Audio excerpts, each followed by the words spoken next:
conta para o Chanang. Awi, vai contar você a história de Samuel. Hana hace oração e a pede Senhor para dar-lhe baby.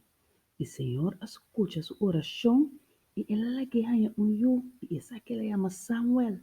Ora Samuel abira grande, Hana a rebelde para ele.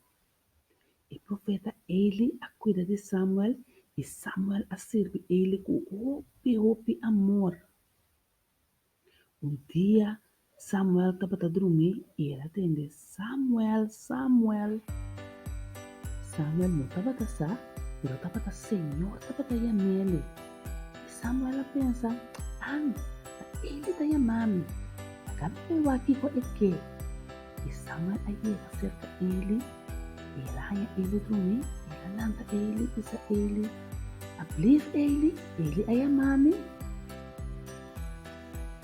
E ele avisa ele, não, a mim não é chamado, vai dormir bem. E ora ela vai dormir, ela pulpa de voz. Samuel alanta e ela pode vai sacar ele. Ablief ele me está dizendo. Ele avisa ele, não Samuel, não é chamado, vai dormir, estou pilantando com sonho. Samuel não está compreendendo o que está passando. Ele diz, dormir numa. E ora ela pode vai dormir, ela pode entender que você está chamando. Samuel. E ora ele, Samuel aponta lanta e ela vai sacar ele. E ora ele a compreender que o Senhor está chamando Samuel. E ela avisa Samuel, e aqui ora pode entender que você avisa, Papi Senhor, o servidor está escutando.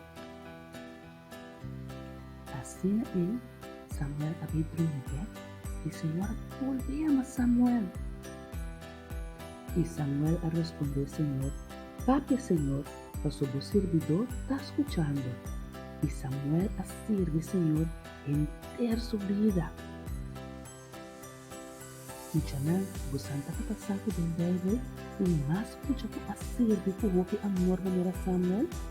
Sim, você acorda em muita a duna e 2 pescar e 5 panas e se estava a subir na primeira dia e ela duna Jesus para compartilhar com o outro. Isso significa que a também está bom servidor. Onde como vai na casa, na escola, ou na também porta bom servidor.